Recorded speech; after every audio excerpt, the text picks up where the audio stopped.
11화 예고편을 보고 전부터 궁금한 게 있었는데 이번에 얘기해 보려고 합니다. 장희연은 자신의 목숨을 보전받고 간자가 아니라는 걸 증명하기 위해 조선인 포로를 잡는 일을 하게 됩니다.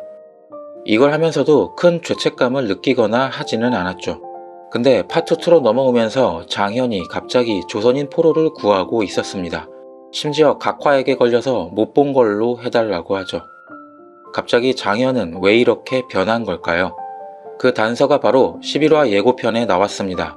예고편에는 장희연이 길채를 탈출시키기 위해 각화에게 부탁하는 걸로 보이지만 이건 누가 봐도 편집으로 속인 거죠.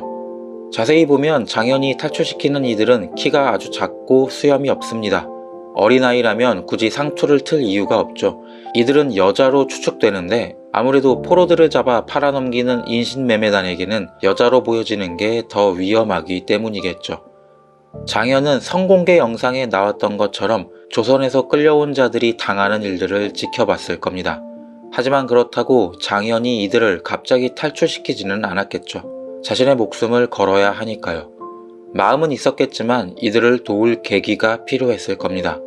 그게 바로 큰형님 양천의 등장이라고 보여집니다.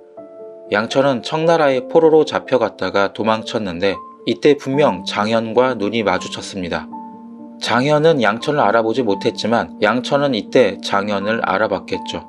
그렇지 않더라도 조선인이면서 포로를 잡아들이는 장희연이라는 인물에 대한 소문은 들어 알게 됐을 겁니다. 그래서 양천은 자신이 하는 조선인 포로를 탈출시키는 일을 도우라며 장희연에게 접근했을 겁니다. 여기 자세히 보시면 양천이 등장하죠. 장희연의 목에 칼을 들이미는 장면이 있는데 이게 바로 양천이 접근한 거라고 생각합니다. 양천은 장희연이 변했는지 알기 위해 수하를 보내 장희연의 진심을 떠보려 했을 것이고 목에 칼을 들이대서라도 조선인 포로를 탈출시키는 걸 도우라고 했을 겁니다. 하지만 이미 마음속으로 약자들을 보호하고자 했던 장희연은 어렵지 않게 이 일을 수락했을 겁니다.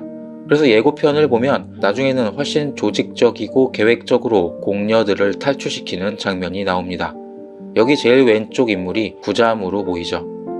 결국 장희연은 조선인 포로들의 비참한 삶을 목격했고 마음으로만 불쌍히 여기다가 양천을 만나 결심을 굳히고 조선인 포로를 적극적으로 탈출시키게 된 겁니다. 그리고 그런 와중에 드디어 길채를 만나게 되겠죠. 두 사람이 다시 만나는 장면이 11화의 엔딩일 거라고 예상합니다. 그리고 길채 탈출 작전은 12화에 진행될 것 같은데 이제 하루만 기다리면 알게 되겠죠. 오늘의 리뷰는 여기까지입니다. 시청해주셔서 감사합니다.